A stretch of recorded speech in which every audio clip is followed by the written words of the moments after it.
Paige, and thank you for coming here today on this sunny but rather chilly day. So today I'm going to be talking about postmodernism, which really had its, you could say its heyday, its formative years, roughly the mid-1970s to the mid-80s, but it's still vital, it's still around. And I'm also going to be talking about its sources, its precedents. But before we get to postmodernism, I've got to tell you a little bit about modernism.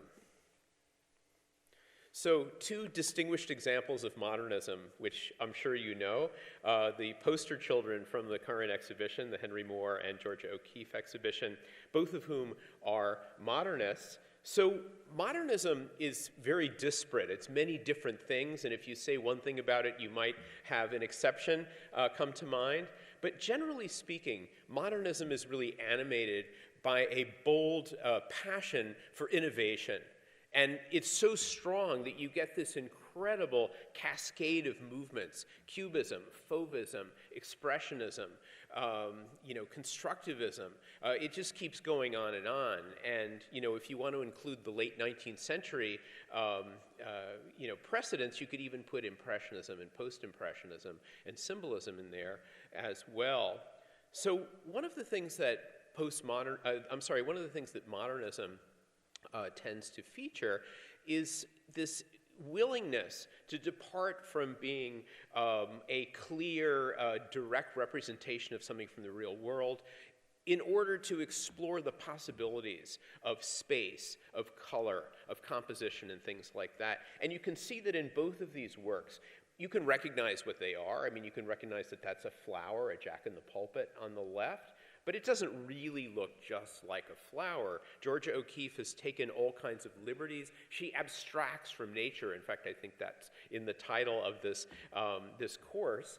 And the same thing is true of Henry Moore. I mean, you can tell that it's a human figure, but it's highly abstracted. In fact, sometimes we use the word abstract art when we're talking about modernism. Not all modernism is abstract. When we say abstract art, we're talking about art like, for example, the art of Vasily Kandinsky, where it's really just mostly colors and shapes and things like that. It doesn't really have any subject matter.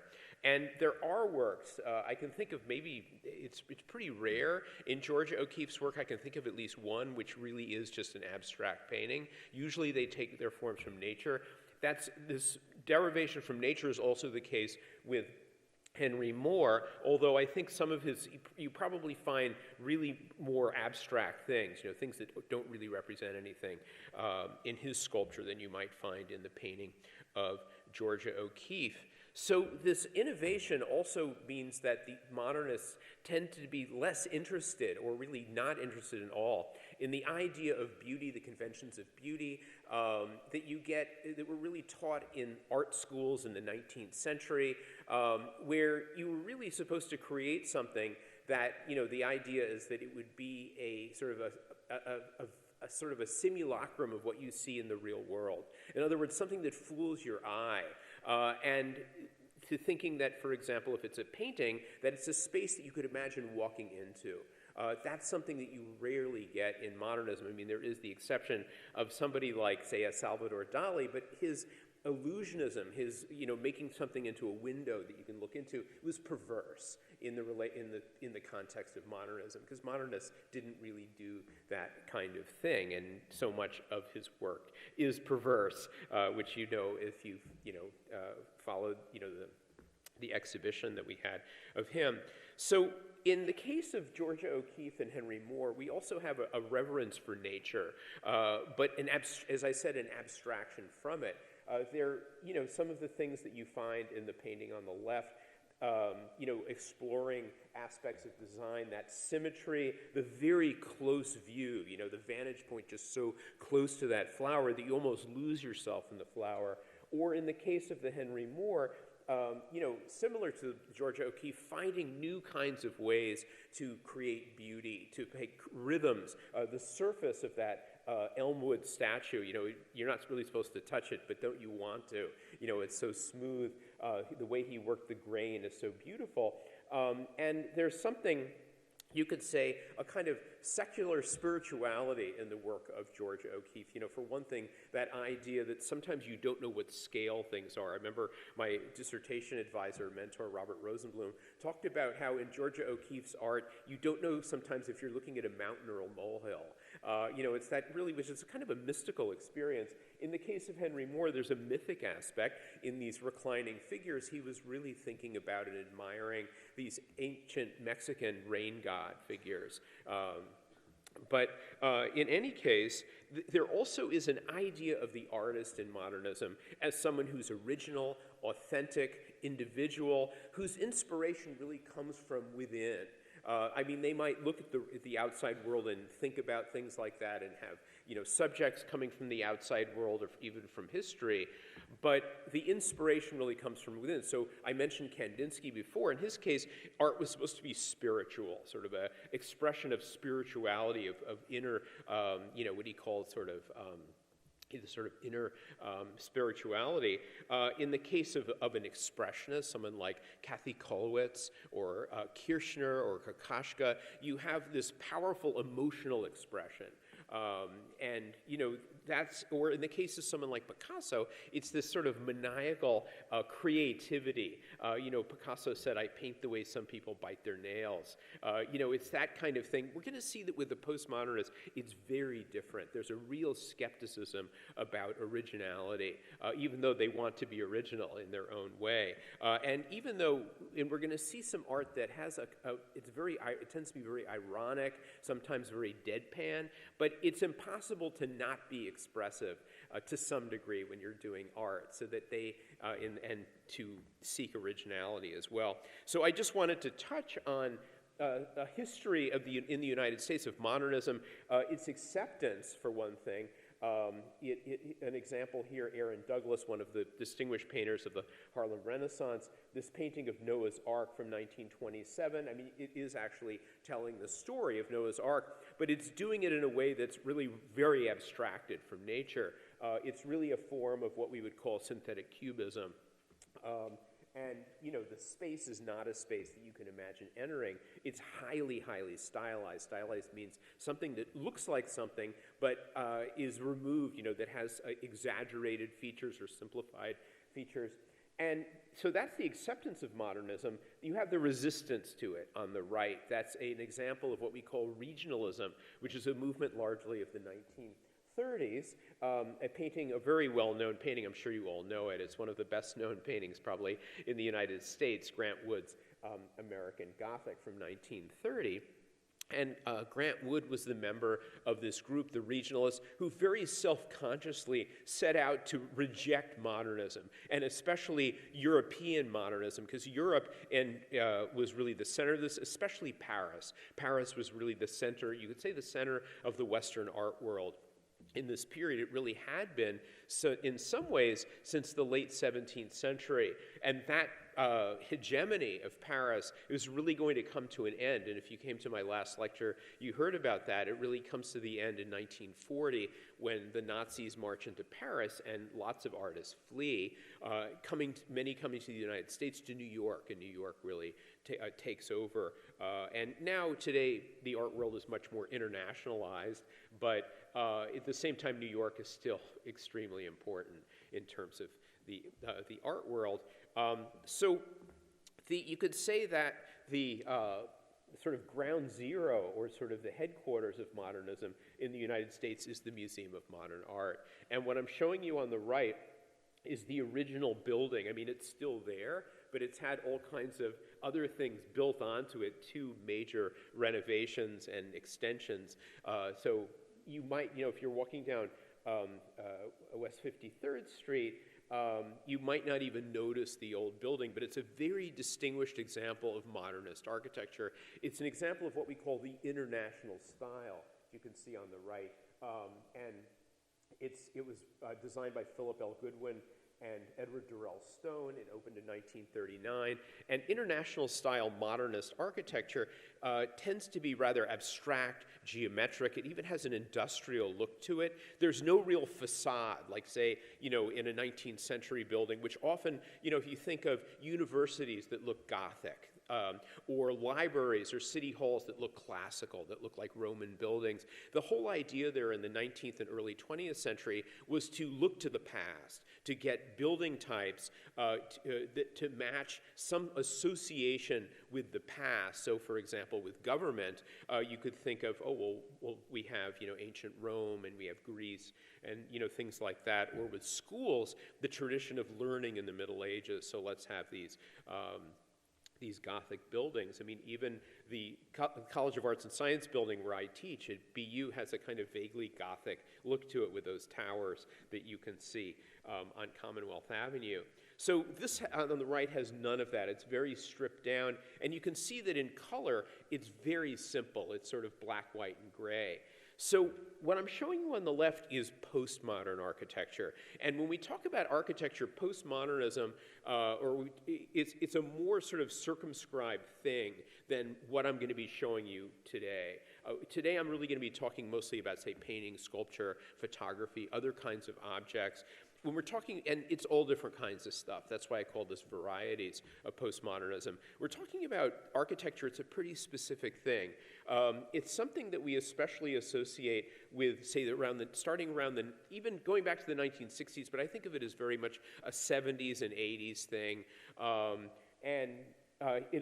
very well-known example on the left, that's Michael Graves's Portland Public Services building from 1980, and you can see right away it's not at all like the thing on the right. For one thing, it has color. Let's bring back color. Why do we have to have these, black, white, and gray? It's symmetrical.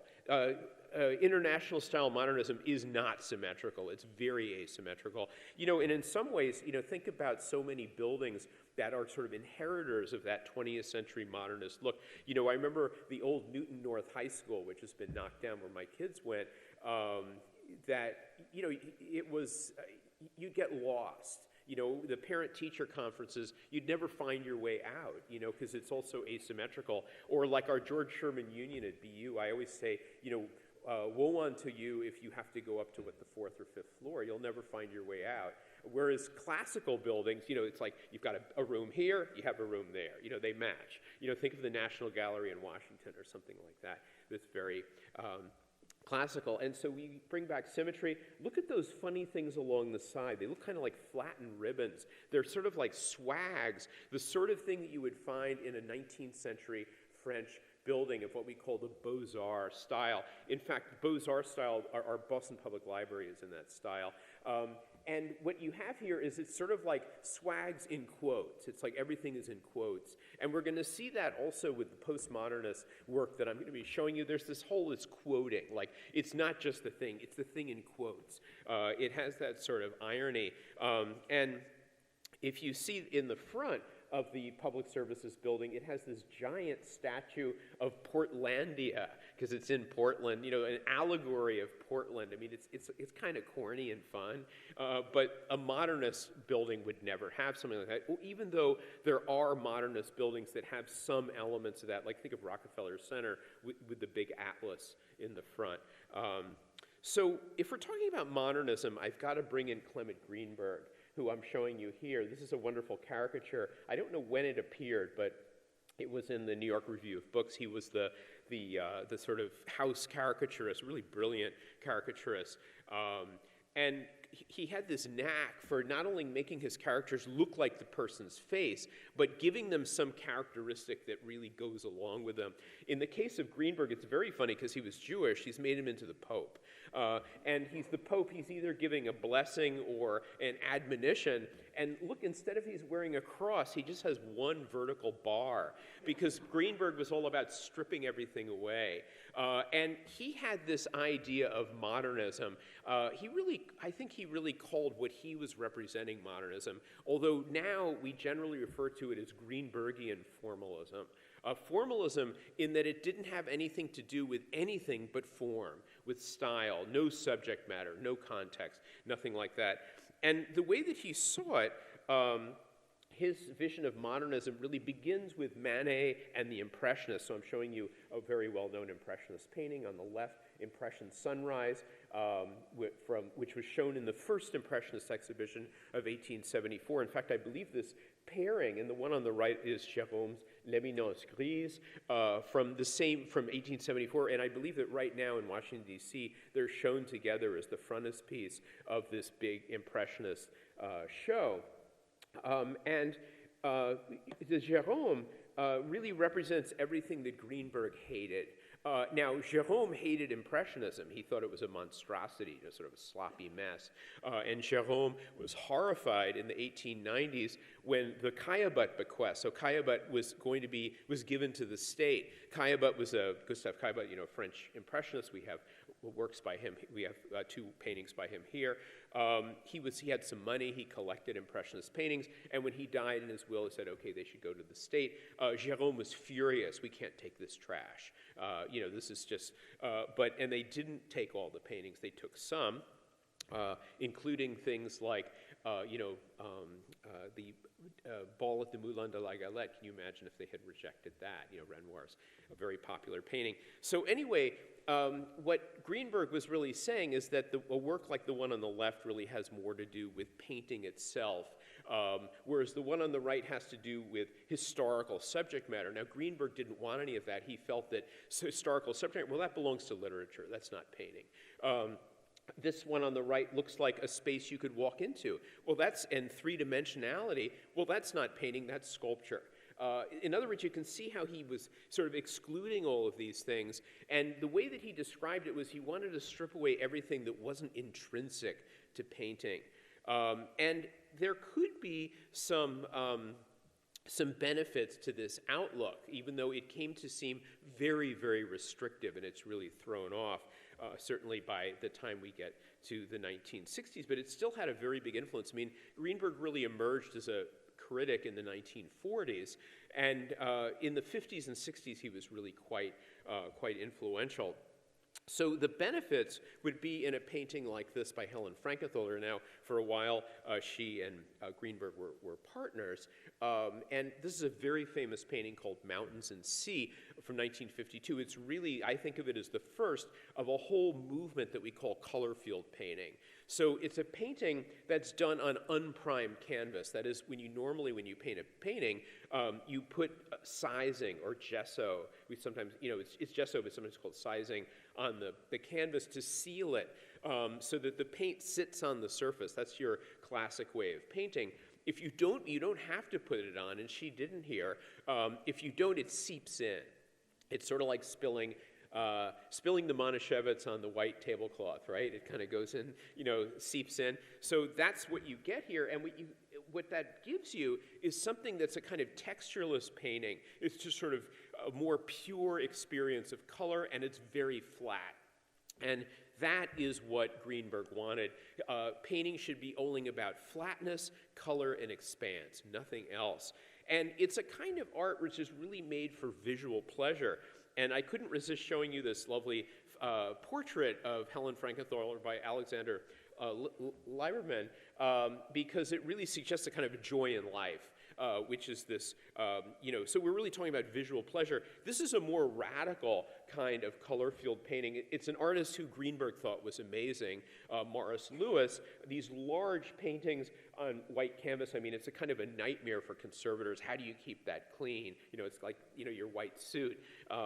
And with these very, very intense colors that don't really seem to have any brush strokes. They look like they were dribbled down.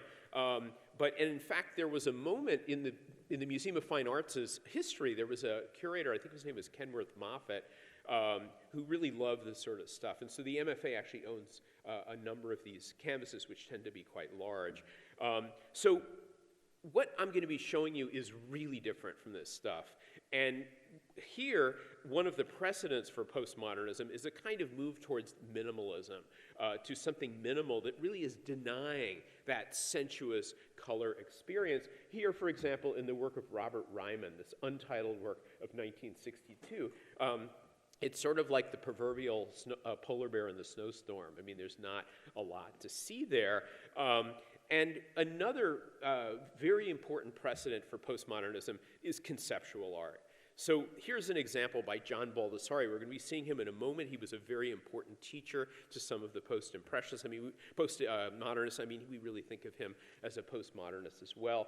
But one of his earlier works, Pure Beauty, I mean, it really is in your face, isn't it? I mean, the idea of painting a painting, saying pure beauty. So conceptual art, like the title, it really has to do with concept, with a sort of de-skilling. I mean, it does take a certain amount of careful work to write the pure beauty there, but it's not like the careful work that goes into a Monet painting or something like that, or the Mona Lisa. And the idea of, there's something very almost puritanical about it. It's going for sensory deprivation.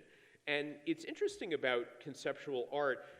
When I was in college, a conceptual artist named Mel Bachner came to my college at Middlebury to speak, and one of the art history professors was really determined to catch him up and make him admit that the conceptual art only has to do with an idea, and he wouldn't. He refused. He said, no, it does have to do with the idea, but it also has to do with the visual manifestation, and if you can't have them working together, it doesn't work, which is an interesting way to think about it.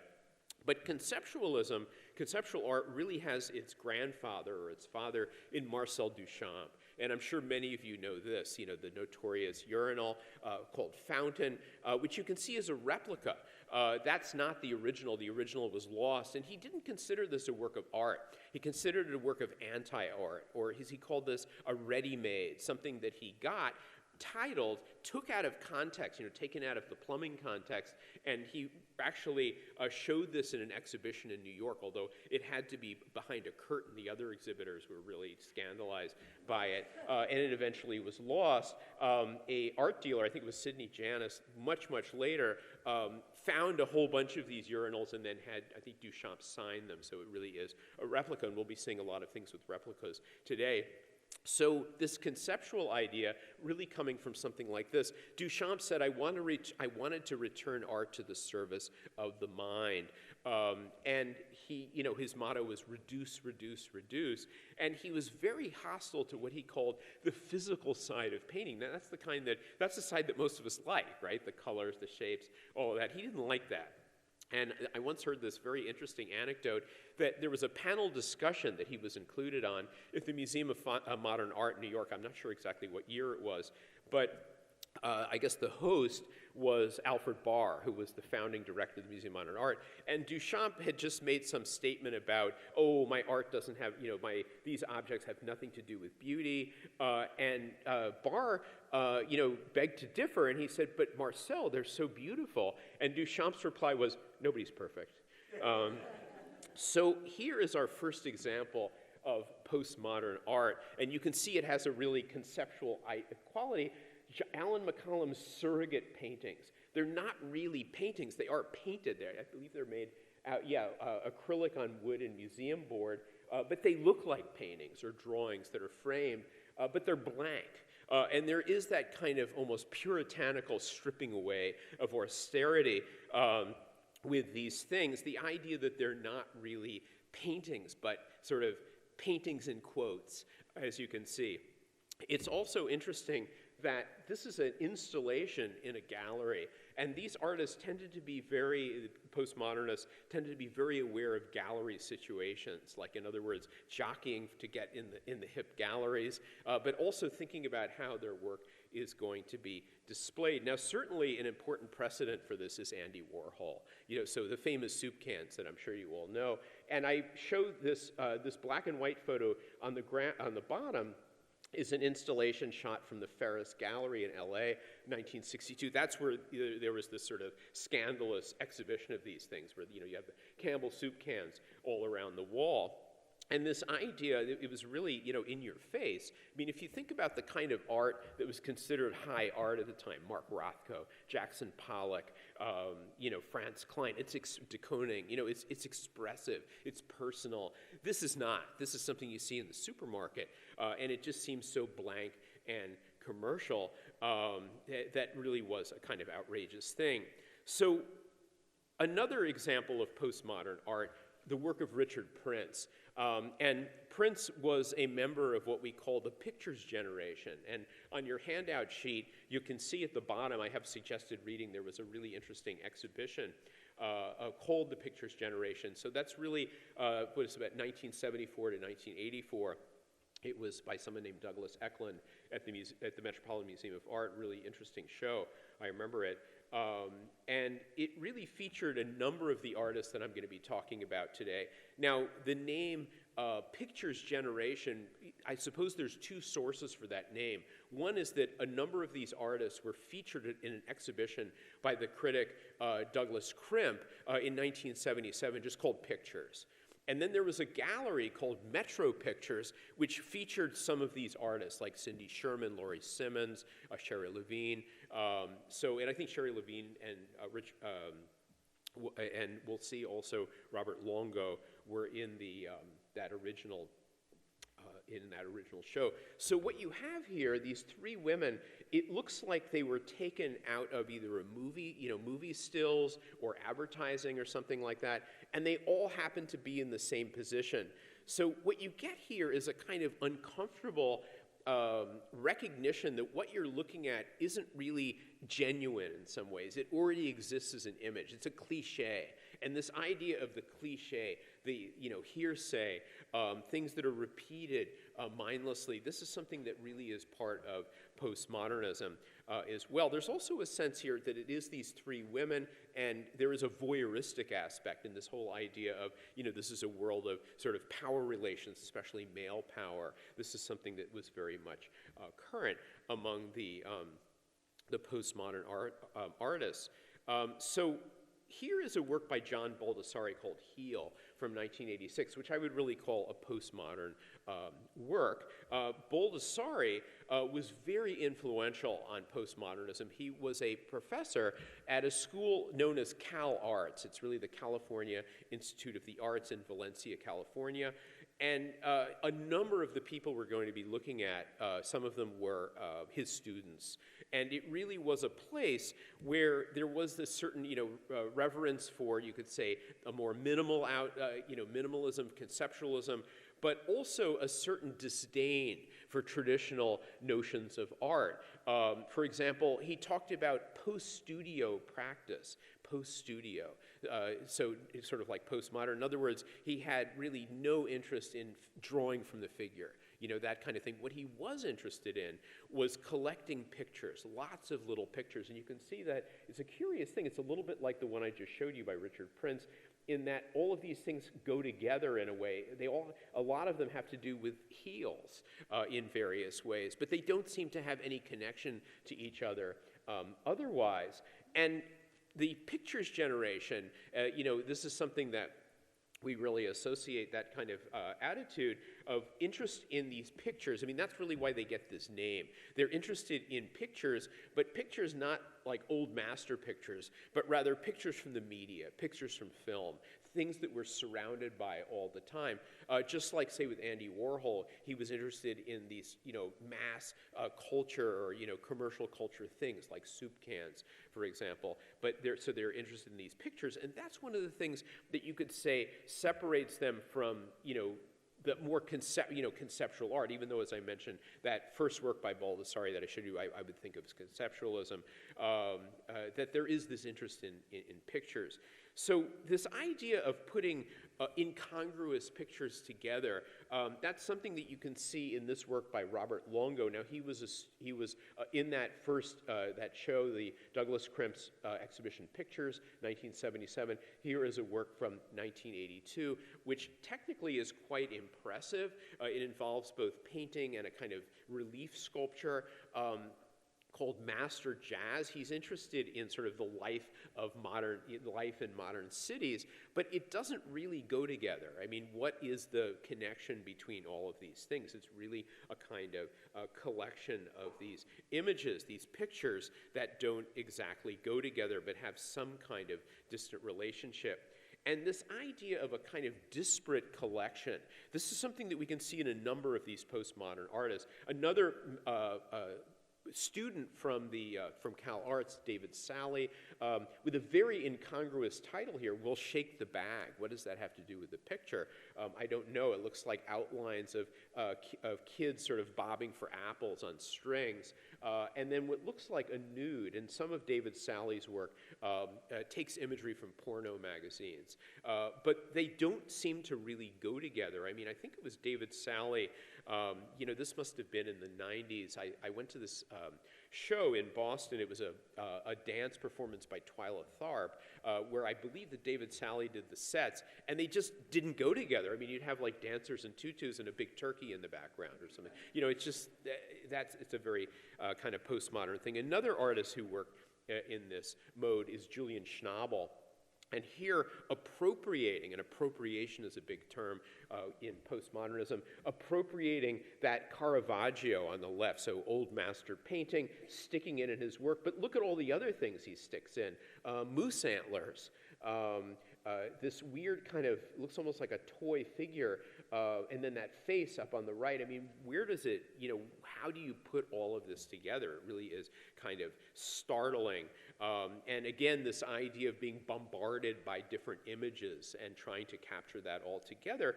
And what you end up with something is, you could say that some of the handling, the painting, has an expressive quality, but the painting as a whole is not expressive. It has a kind of distanced, alienated look to it. It's something ironic. And one of the kind of art that this kind of postmodernist art was really setting itself against was the contemporary work of the neo-expressionists. So a work from 1983 by the Italian neo-expressionist Francesco Clemente, just sort of, big screaming paintings with lots of screaming heads, screaming colors. They didn't want that. It just looks too expressive for them. They really want something more removed and deadpan. Now, this idea of putting disparate things together from the mass media, there are some interesting precedents for this. An important one is the work of Robert Rauschenberg. And I'm showing you one of his works, this one from 1964, called Retroactive. And, there is some, sense that, well, if you have JFK and you have like an astronaut in space, it makes you think a little bit about the 1960s. But how do they really belong together? I mean, they really are, with Robert Rauschenberg, I always think of him as, it's everything including the kitchen sink. He's a little bit like Walt Whitman. He wants to go out there and embrace the world and just get it all in there, whether it's, JFK or it's an astronaut or anything, let's just get them all in there. And then arrange it in a fairly simple way with these sort of almost like little blocks of, block images there. So that's one precedent. There's an artist working in Germany in the this is from the early 1970s, Sigmar Polke, who also dealt with very strange combinations of things. Like in this case, it's called Alice in Wonderland, and it looks like, maybe it's from John Tenniel, one of the 19th century illustrators of Alice in Wonderland. I suspect that's where that comes from, of the hookah-smoking caterpillar. But then there's a basketball player. I mean, what does that really have to do with it, with each other? And then little soccer balls, sort of like wallpaper in the background, and mushrooms. I mean, it's a, it's a kind of that sense of something disparate that doesn't really belong together, that gives you this sense of jarring images from the media. Or there's also the precedent from pop art. And I'm showing you, especially in, say, the work of James Rosenquist, like this is an early one by Rosenquist called President-elect. Here we see JFK again, but also a piece of cake, part of a car. It all has a look that makes you think about, 1960s culture, commerce, advertising. I mean, Rosenquist, I think, started out doing billboards, and he would think of the colors as things like Franco-American orange. And, so it has that kind of look to it, but there is this strange kind of disconnect between all of these objects, which makes it very cool. I mean, if you think about the 1960s as a decade in art, I would use the adjective cool. In the sense of distant, of, I mean, you think about the 60s as a very turbulent period in our history, with civil rights movement, the Vietnam War. It's the period that I, grew up in, went to school, the art itself is often very cool and detached. I mean, certainly compared to the 50s, think of like de Kooning and, Jackson Pollock, that kind of thing. Another interesting precedent is a photorealist painting. And I'm showing you an example. This one's from 1975. I mean, photorealism was really big in the 70s. It starts really in the 60s. And this one's by Robert Bechtel. And I put the size because you can see it's actually quite large, surprisingly, because it looks like a photograph. Doesn't that look like a snapshot? I mean, nobody's really posing. You know, the kids are squinting. I think it's his kids and his wife. You know, just it looks so random. It looks like somebody just quickly took a snapshot. But what happens here is that it's imitating the conventions of photography. Like, I'm going to make a painting that's really like a snapshot. So it is a kind of in quotations, and there's a sense of the artist disappearing because there's no sign of the artist's hand or anything. It's so sort of glossy and slick in that way. And this idea of the artist disappearing is something that's important to postmodernism as well. For example, in the work of Gerhard Richter, this German artist, very well known, who I would think of as a postmodernist, like this self-portrait that's blurred. I mean, it's almost like you took a photorealist, you made a photorealist work and then you blurred it, which in a sense removes us from him, removes us from any kind of expressive presence of the artist. And this idea of the self as something unstable, the self as something in quotes, is really part of postmodernism. I mean, one of the things that the postmodernists are very scornful of or skeptical of is the idea of genius. You know, that somehow there are these specially endowed people who are great individuals, that they're very uncomfortable with that kind of thing, especially if it has to do with a male genius, you know, somebody like, say, Picasso. But it's also a questioning of the self as something individual. And in some ways, you could say it's anti-humanist. So humanism is something that really goes back, you could say, to the Renaissance. And I'm showing you about the most famous Renaissance painting I can think of, The School of Athens by Raphael from the early 16th century, from the period that we call the High Renaissance. And it really is a celebration of great men. So in the center, those two men under the arch, that's Plato and Aristotle. You know, Plato pointing up for the, you know, the ideal, Aristotle pointing down because he's interested in, you know, say, cataloging animals and things like that, things of the world. But it has to do, and then Michelangelo in the center there, looking very melancholic next to that block. It really has to do with a kind of cult of great men. Humanism really suggests, like the name human, it's like the humanities, that somehow human beings are the measure of all things, that somehow we're not so tiny, we have volition, we have will. Postmodernism is really skeptical of that. There is this idea somehow that so much of what we do doesn't have to do with our will, it has to do with clichés, it has to do with things that are already out there. And when I wanted to show you that photograph on the left, it's a famous one, maybe some of you have seen it. It was taken by Nina Lean, and it was called The Irascibles. It was in Life magazine, and it's a very famous photo of a kind of a group portrait of the abstract expressionists. So you've got Jackson Pollock, you've got Mark Rothko, Barnett Newman, Willem de Kooning, you know, a lot of those people, Clifford Still, they're all in that photograph. And it was taken by a woman, but notice there's only one woman in the photograph. I mean, this is really a kind of a guy's club. And that's one of the things that's very different from the postmodern artists. For one thing, at this point, there are many more women in art, and you know, a number of the figures that I'm going to show you are. And in terms of this Renaissance celebration of the great individual and fame, I wanted to show you one more famous image. That's a self-portrait of Lorenzo Ghiberti on the left from his Gates of Paradise, you know, those gorgeous gilded bronze doors of the Florence Baptistry, where he has these scenes from the Old Testament shown with this, you know, meticulous linear perspective that he really learned from his friend Filippo Brunelleschi, his friend, I'd say rival as well. And so, you know, there is a self-portrait of him, and the whole idea of portraiture, self-portraiture especially, is something that really comes into its own. I mean, I think there are some medieval manuscripts where we know who did them, but a lot of it's anonymous. I mean, if you look at, say, 15th century art from, you know, the area that's now Belgium, what we call Netherlandish painting, sometimes, you know, you might find something like Master of the Female Half-Lengths or something like that, or the Master of Flemal, even though I think we know who he was. It's very different in the Renaissance, where we generally know we don't always, but we often know who these people were. Now, in terms of portraiture and expressiveness here, I want to show you something that's vastly, vastly different from postmodernism. It's really, I'm showing you this really as a foil. And two works by Vincent van Gogh. This self-portrait as Bonds. Bonds was what he understood to be a Buddhist monk. It's the one that's, across the river in the Harvard Art Museums. And the famous painting of Vincent's chair and pipe from the same year. And in many ways, the chair and pipe is a self-portrait as well, because it's his chair, it's his pipe, it's his tobacco, it's sitting in the chair like a person would sit in the chair. And with Van Gogh, he had this incredible power of empathy so that he could project himself onto things. When you see his landscapes, they're so expressive. It's as if it's a portrait of him, in the landscape. You see that there.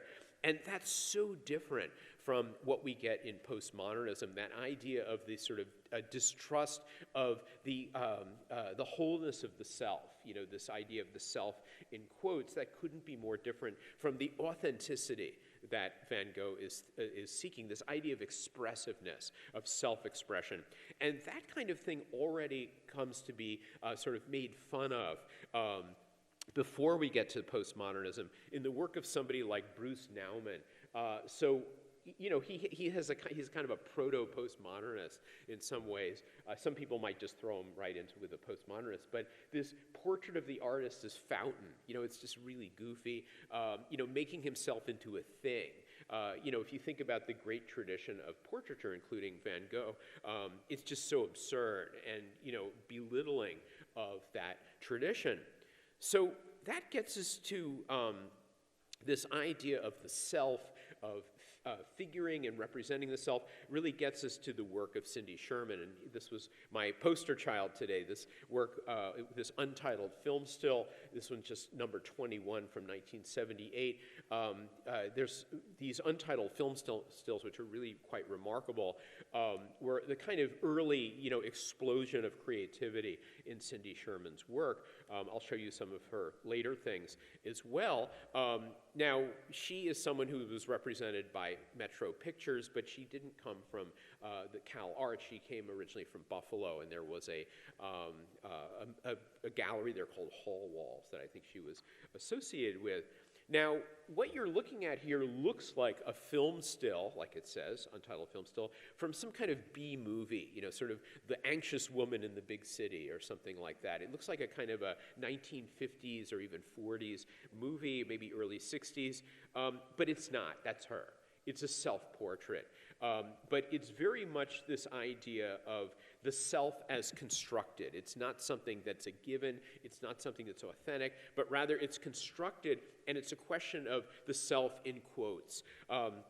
One of the sort of it's become a cliche about Cindy Sherman's work is that it shows the woman seen through the male gaze, the idea of looking at women from a particularly male perspective. The thing about Cindy Sherman's work is that she really has a remarkable eye for composition, for color. I mean, you don't see the color here. I'll show you one in a moment in color. But someone who really is quite visually skilled and visually adept. So that's something to keep in mind with a lot of this work that we're going to be talking about. It has this conceptual aspect to it, but the artists who are doing it are really very visually adept, in terms of the way they make images. Here's another one of these, again, that's her, an untitled work, number 93. From 1981, and in all different kinds of poses and situations, and they really are striking visually. It's this idea of questioning the sort of the stability of the self. The self is something that is open to question in this way. And another one of these postmodern artists, and this time you get a really kind of aggressive, militant feminist outlook, is Barbara Kruger, who does these large paintings, these large photographic pieces, and you can see from that floor, it must be in the Whitney Museum, that's their floor. This one called, it's untitled, but Your Body is a Battleground, and, it looks like some kind of ideal beauty, this woman with ideal beauty, but made into partly a negative, and then this sort of hectoring text. I mean, that's one of the things that I find about her work. It just seems very hectoring. It kind of, it somehow completely is lacking in humor, but it has a certain almost puritanical aspect to it. But anyway, this is another one of the artists who's really dealing with that world of images out there, of stereotypes, of things like that. Now, that also gets us to the whole question of originality. And what I'm showing you on the right, that's a great self-portrait by Picasso. It's the one, I think it's in the museum in Prague. And I'm showing it to you because you can see on the left, there it is again, but very large, because look at that floor and the lamp there on the ceiling, the ceiling lights, you can see, get a sense of the scale there. And it's juxtaposed with another black, I mean, they're both in black and white, image of a Matisse self-portrait. And that, in fact, is the name of this show, Matisse-Picasso, A Cross-Examination, that was at PS1, the sort of hip contemporary art space in the fall of 2002 to winter of 2003. So these are by Mike Bidlow. And I believe that Mike Bidlow once said, well, my art is actually very difficult to do because it's hard to copy these things. And it's sort of cheeky, it's this idea of taking the work of somebody else, somebody so famous, I mean, who's more famous in the art world than Picasso, and then just painting that. I'm going to do that. That's going to be my thing. And so it really goes along with this idea of postmodernist questioning of originality, of genius, questioning of genius, and also this idea of simulacra, of simulation. That was a big concept at the time. There was a French theorist named Jean Baudrillard who was really big on this idea of the simulacra, and this, that you can reproduce things in this way was something that we'll see other examples of. And again, I come back to Andy Warhol as a really important precedent. For example, he took the Mona Lisa and then he reproduced her, 30 or better than one, which is a kind of, it's goofy and a little bit obnoxious, saying that, well, if we have one Mona Lisa that's so special, everybody crams into that room in the Louvre to see it, holding, guides from the Louvre with a picture of Mona Lisa on them. What if we had 30 of them? Wouldn't that be better? Well, what it really brings us to is there was a famous essay that was written in German in 1935 by really a Marxist theorist named Walter Benjamin. It looks like Benjamin. And it had to do with the work of art in the age of mechanical reproduction. And it's become a real classic text. I mean, just about every undergraduate has read it at this point by the time that they graduate. And what he talks about in that essay is the idea of aura, that famous works like the Mona Lisa have a kind of aura around them, and that by reproducing them mechanically, like through printing or photography, that it somehow takes the aura away. I am actually a little skeptical of that because I feel like the more you reproduce them, the more famous it gets. And so in a sense, it still has an aura, but that's just my perspective. But this idea of reproducing and what it really makes you doubt in some ways is the original. The original begins to fade or disappear behind all of these reproductions. Now, of course, that doesn't mean that, say, Andy Warhol isn't someone who, he's someone who also has, at this point, almost old master status, and his work is worth a fortune. So, here is the stage-sought Blue Marilyn, which broke records, $195 million. It went for at auction in May 9th, 2022. So there is this sort of commodification of art, which is going to happen despite itself. I mean, even like Barbara Kruger, who I showed you before, I believe that her works are worth a lot of money. It's something that is, quite the work of art just sort of becomes a commodity. And there is, you know, a kind of you could say a conceptual work that really attacks that idea of genius, and genius as something that you can transform into a commodity, is really this. It's by an Italian artist named Piero Manzoni, and pardon the title, it's Artist Shit, and it was an edition of 90 of these cans. You can see they're signed Piero Manzoni. It's from 1961, and if you turn the can around, it says what it is in all different languages. Now, we don't know if his poop is really in the can. Nobody really knows. I mean, some people think it's just plaster. But he claimed that it was his poop, and that they were going to be priced by the equivalent weight in gold. And the Museum of Modern Art actually has one. I don't know how much they paid for it, but or if it was a gift. But that idea of it really is a kind of extraordinary assault on the idea of not only art as a commodity, but of genius. You know, the idea that everything that comes out of the artist is somehow special. And in some ways, that's the antithesis of the romantic idea of the artist, which you also get in modernism, which you have here exemplified by Rodin's Hand of God. I mean, the Hand of God, you know, it's quite big. Like, that hand is about this big, at least the version in the Metropolitan Museum. There's a number of them, versions of it. But it really is Rodin. You could imagine it as Rodin's own hand.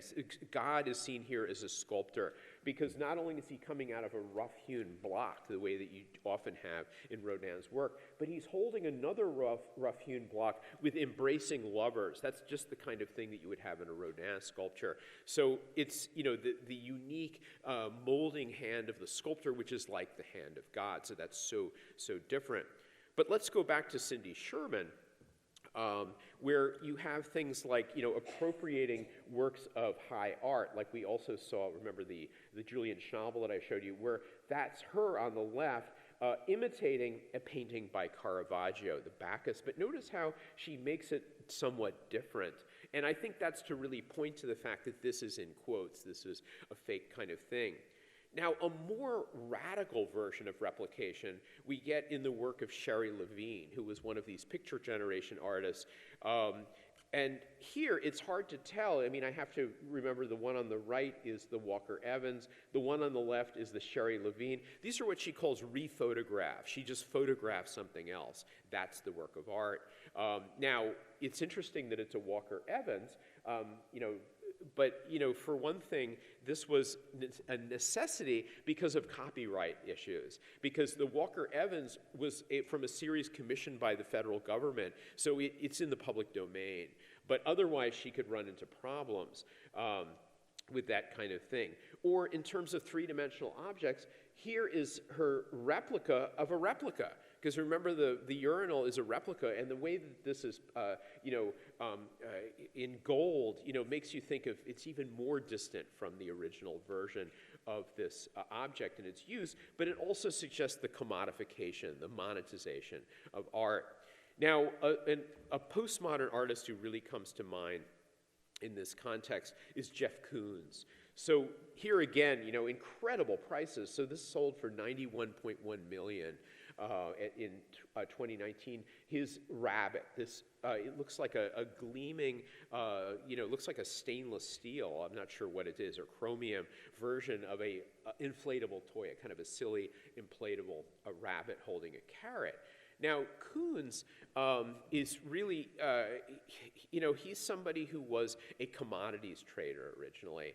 And he doesn't have any particular craftsmanly work, skills. All of this is done by assistants who are, technically adept. And so what we have here in some ways, and we also saw this in some of the other works, like the Sherry Levine, taking photographs of a photograph, it's another sort of word that comes up a lot with postmodernism is de-skilling. In other words, it's sort of taking the skill out of art. And Koons tends to go for these very kitschy, often goofy sorts of things from the popular culture, and things like this string of puppies that you can see up at the on the upper left, this polychrome sculpture. But look where it comes from, and what I've put up in the title here, that this photographer, whose name is Art Rogers, who did this sort of gag picture, it's probably like a postcard or something, he got really angry, and he sued and won because he said, well, you've stolen my idea. That's one of the problems with this sort of art, which we call appropriation. This is a kind of appropriation. And one of Koons's early works from 1981, this wet-dry double-decker, where it really looks like they're museum pieces. They're just wet, shop vacs, but they look like museum pieces with these lights and everything. Again, Andy Warhol is a precedent. I mean, remember he did his Brillo boxes in 1964. It's just a sort of a wooden box with stenciling, but it looks like a real Brillo box, just these objects. So I wanted to, I couldn't resist showing you one work by Haim Steinbach called Supremely Black. I mean, it is interesting the way it's lowercase, where you also have things that look like they're from the store. In fact, Steinbach really called what his artistic process shopping, where he would buy, here are these 3 boxes of detergent. You have these 2 look like water pitchers on this very immaculately constructed, looks like a Formica shelf. Now, Haim Steinbach was my art teacher when I was at Middlebury College. I took design from him and also painting, and he had an incredible eye. I mean, this guy was, Yale trained. He was quite, into far out stuff. I mean, he was the one who invited that conceptual artist Mel Bachner to come to the school. But he is someone who had an incredible sense of craft and really taught me much of what I know about design. And when you look at this thing, the more you look at it, you realize how it really goes together, like the colors, the shapes, in a way that's really interesting at the same time that it resists being an artwork because it's just so obviously these objects.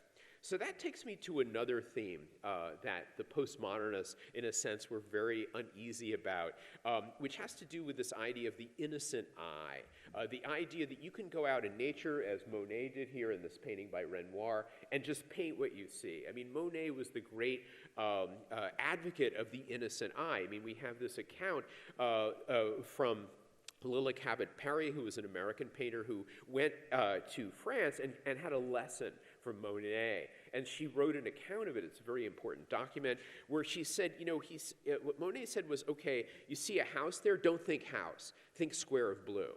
Things like that. And he said to her, I wished I had been born blind. Now, he didn't really, and he almost became blind, and he wasn't too happy about that, and had operations for it, or operation later on, but for cataracts. But the idea of wanting to be born blind was that he wouldn't be prejudiced, that he would just see what he sees.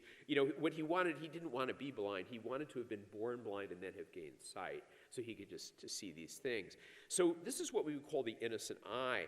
And partly thanks to postmodernism, art historians who talk about Monet now know that that really is a myth.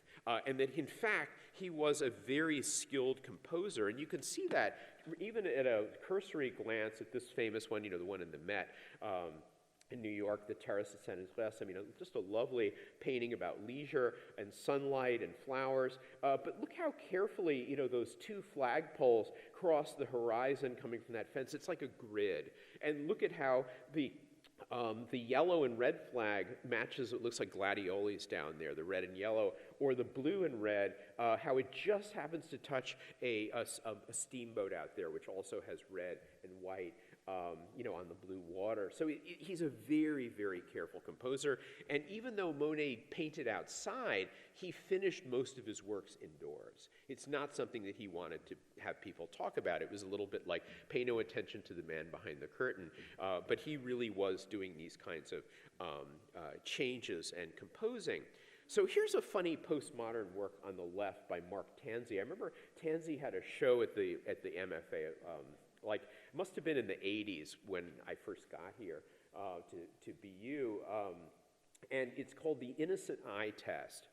And I'm showing you on the right 2 paintings, well, one of which on the one at the top, it's a painting by the 17th century Dutch painter Paulus Potter called The Bull, and you can see that's what a real bull is looking at. It's Paulus Potter, and then over to the right, there's one of Monet's grain stacks. I just picked one here. I think that one's I believe that one's in the MFA.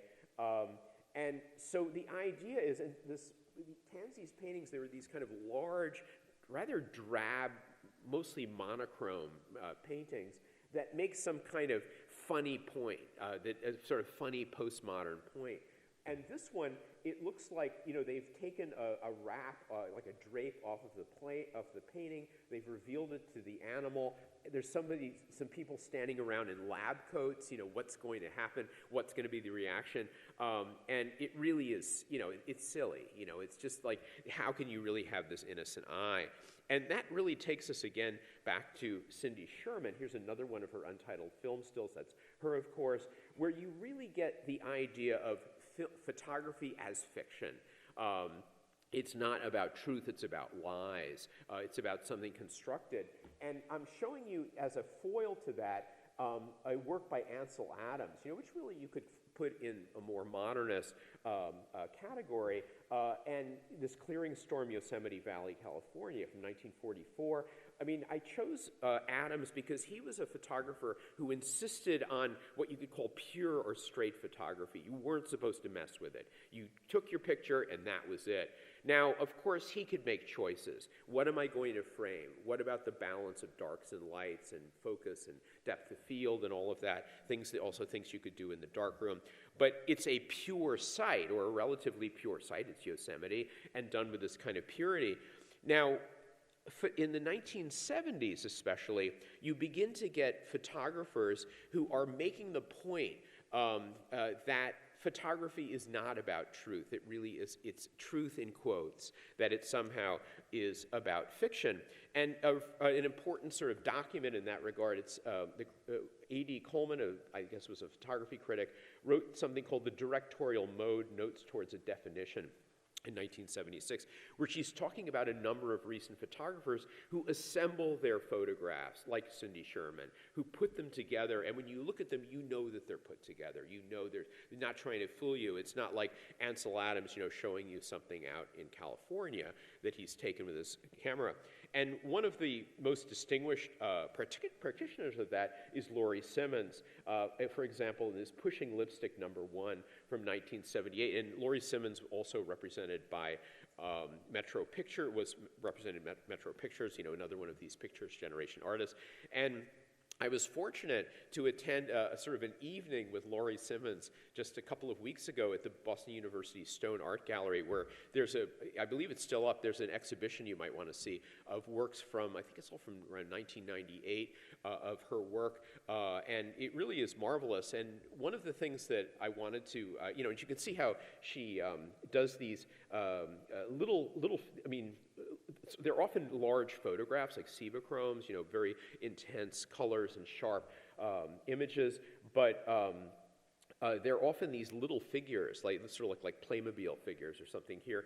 And she told me that this one was really quite unusual because the lipstick and the figure are different scales. Usually it's like a little dining room set or something, little figures. She did cowboys with little grass, little toy sort of Playmobil cowboys. And so when it came to the question and answer time, I said, well, what do you think about Ansel Adams? She said, oh, I love his work. I have great esteem for it. And she said that her own work really came about through a mastery of traditional craft, like darkroom, lenses, all of these kinds of things. And the more you look at a work like this, you can see that she really is a master of design, of color.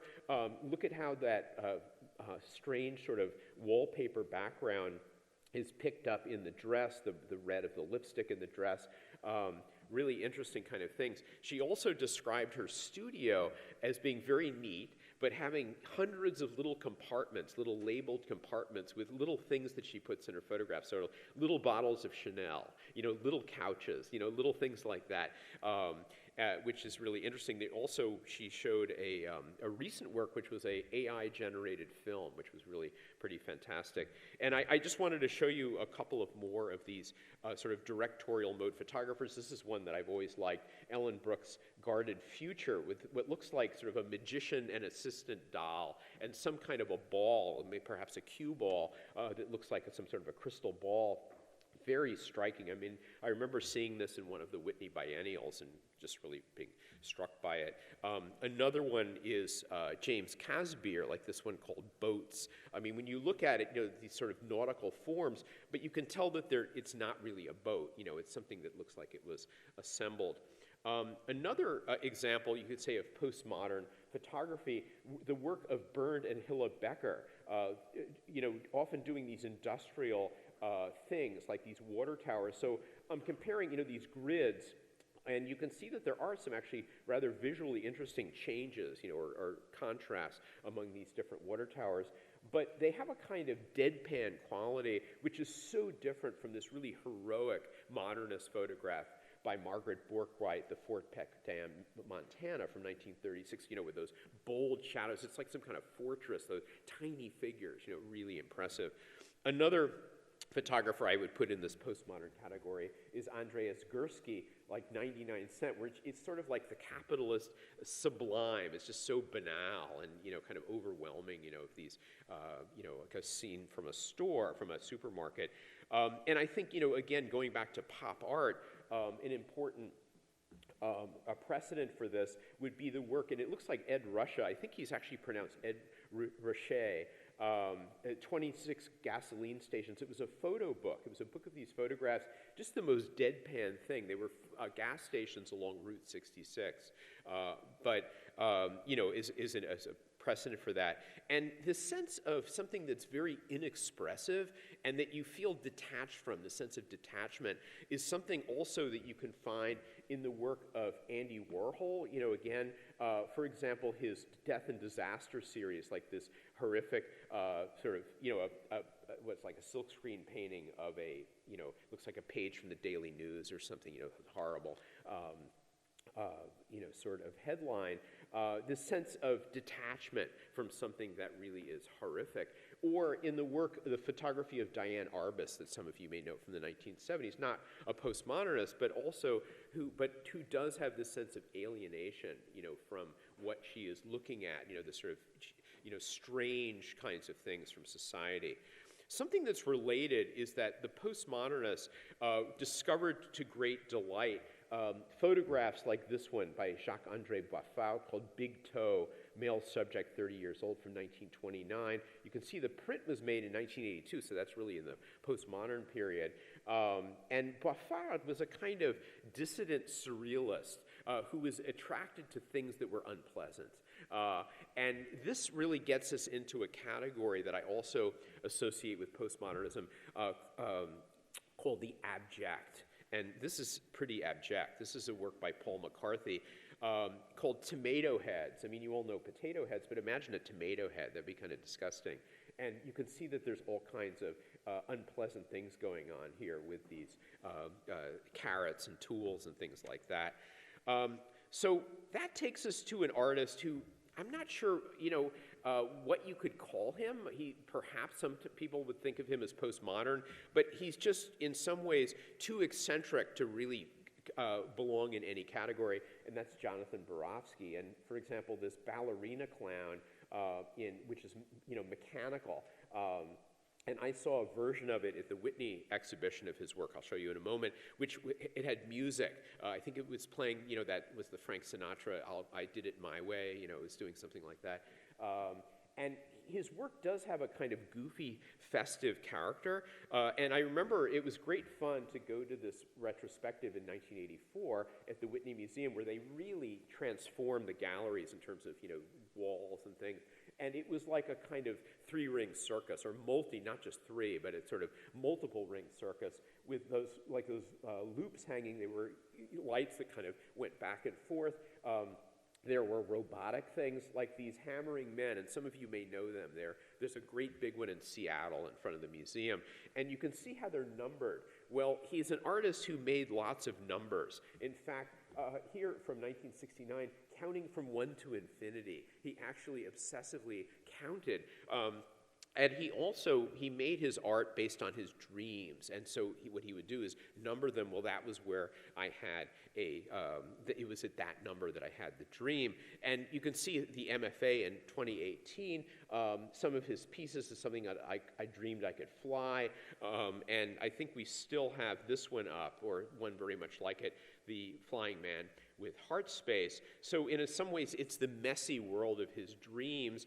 It does have a modernist sort of interest in, the creativity of the individual, but it's so strange and almost mechanical the way that they come out in numbers that it really is somewhat different. And just one other artist who doesn't exactly fit into any category, but has a somewhat ironic take on earlier art, Joel Shapiro, earlier art, especially if you think of minimalism. So I'm showing you a kind of classic example of minimalism on the right, an untitled work, or these 3 L beams.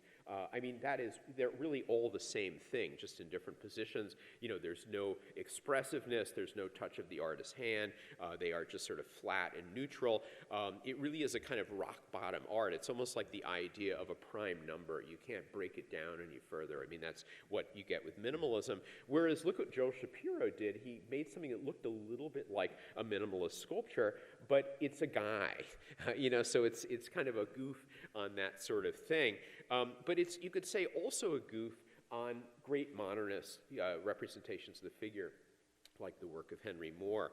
And then finally, we've got Jeff Koons with his giant puppy from 1992. You can see it was put up. He's done this, I think, in a number of places, but this was in the Guggenheim Museum in Bilbao in Spain. This thing is absolutely colossal, and it's covered with hundreds and hundreds of, lobelias and impatiens and petunias and other kinds of flowers. And I just put that up next to that great flower by Georgia O'Keeffe to show you that we're in a completely different world here. And with that gigantic puppy, I ask for your questions. Thank you.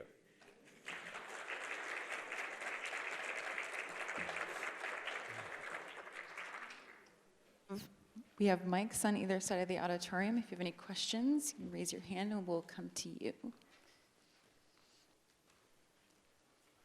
Well, I think there's one over here. You're talking about postmodernism. Just from a perspective of an everyday art lover, not a professional, but when does it go too far? When do we say, that's not art, that's garbage, and it's not worth $91 million? Remember this scandal they had about the Piss Christ several years ago? Yes. When is enough enough? Yeah, that's a really good question, and it's because all of this is completely subjective. It's really up to the individual to decide that. And you can have something that seems like the emperor's new clothes, and it takes a lot of courage to call something out if you don't believe that it's art. One of the problems is that back in 1913, when modernism really came to the United States, people like Georgia O'Keeffe and Alfred Stieglitz and some of the other artists, Martin Hartley, they already knew about modernism before this and were practicing it. But a lot of Americans never saw modernism until 1913, the Armory Show. It was the show that went to a number of American cities. The most famous venue was in New York City at one of the armories. And it had modern American, art, but it also had works by people like Marcel Duchamp, like his famous Nude Descending a Staircase. And there was a very conservative American painter who really painted like a 19th century academician named Kenyon Cox. And Kenyon Cox was horrified by the Armory Show and wrote a scathing review. And now nobody wants to be Kenyon Cox. In other words, nobody wants to go down as the person who naysayed the new stuff. But in a way that makes a certain kind of timidity that's not altogether admirable, because if you think that something really is trash, there's no reason to not say that you think that.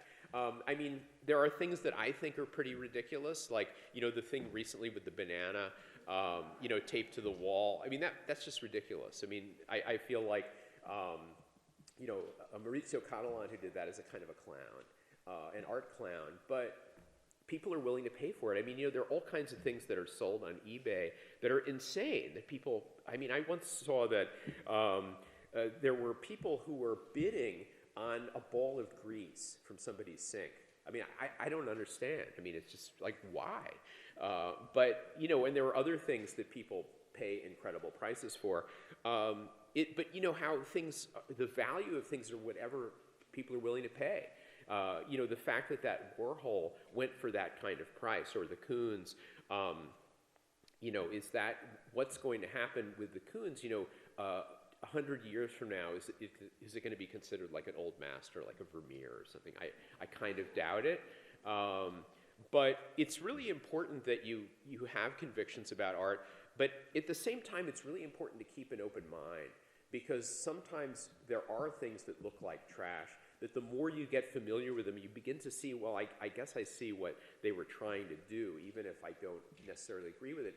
It's kind of like listening to, say, jazz. If you listen to something like jazz by, say, like a John Coltrane from, say, from the 1960s, it might sound almost like noise at first, some of it. But then the more you listen to it, you realize, wait, there's really something here. There really is a rhythmic, sort of unity and patterns here.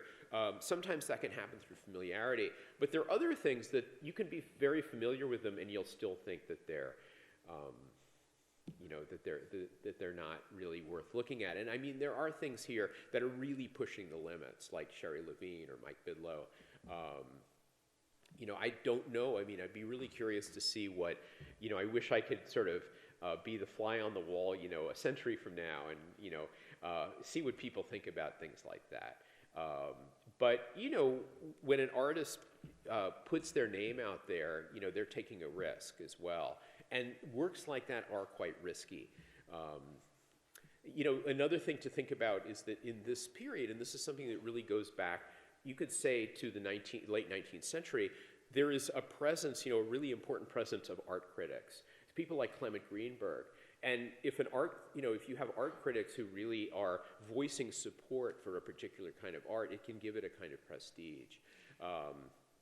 And you also get, with this whole idea of the tradition of the new, of trying to do things that are different and innovative, sometimes you'll get, a group of artists who really react against something else that's popular and then do something very different. One of the things to remember about art that is reactive, I mean, a lot of art does react negatively, is that when art reacts negatively to another kind of art, it's shaped by it at the same time, because that's not what I want to do. And it's interesting that even art like, the postmodernist art, which, I've been playing off against modernism, has that modernist basic idea of let's make it new. I mean, the motto of Ezra Pound, famous modernist poet, was make it new. That's something that really, is really new. And ironically, somebody like Sherry Levine, when she takes those photographs, like, who else would do that? In a way, it's original, because it was an original idea to do that. To make something that seems to have nothing to do with originality. Sure. Oh, sure, go ahead. Sorry. Oh, sorry.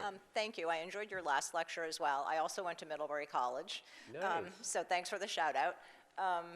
Wanted to ask you how eras in art are defined. So you said this period was the mid-70s to the mid-80s. At what point do we know that postmodernism has ended and it's moved to something else, and what's next? How does that happen in the art world? That's a really good question, and postmodernism is still with us. The period from the 70s, I took that time bracket from that show called The Pictures Generation, by Douglas Eklund, that seemed to be the real formative period of that. I guess, it really starts happening when something else comes along. That's the big thing. And I don't really know. I'm not familiar enough with the latest stuff. I mean, I'm really a 19th century specialist, so, but to really know what that is right now. But sometimes it's not really evident until later, what the big thing was at the time. I mean, it's interesting that that show, the pictures generation, was in what, like 2009 or something like that, so it was much later. But these things, you know, for example, something like photorealism, that was really big in the 1970s, but it hasn't really gone away, you know, things like that, you know, still around. I mean, think of somebody like Monet, you know, he was still alive in the 1920s, you know, doing the water lilies. And there are artists who seem to, they just kind of lived a little too long for their own good. I mean, somebody like Giorgio de Chirico really did his most haunting paintings before the First World War, but he lived for a long time like after that, and he thought his later stuff was better. But, you know, most art historians would disagree. So, but it's a good question, and it's always artificial, like when you say that something starts, because there isn't really that kind of neat division. Similar to mine. Okay. Excuse me, it's quite loud.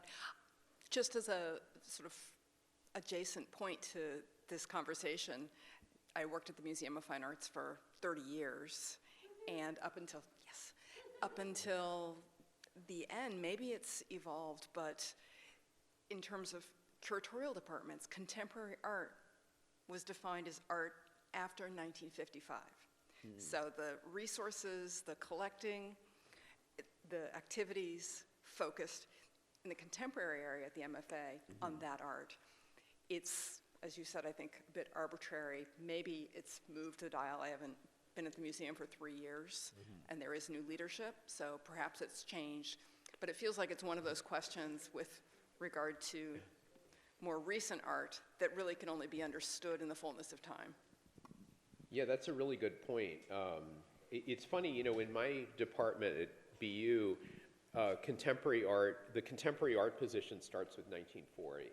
So when I first got there in '85, like I was sort of the modern person, so I taught that too.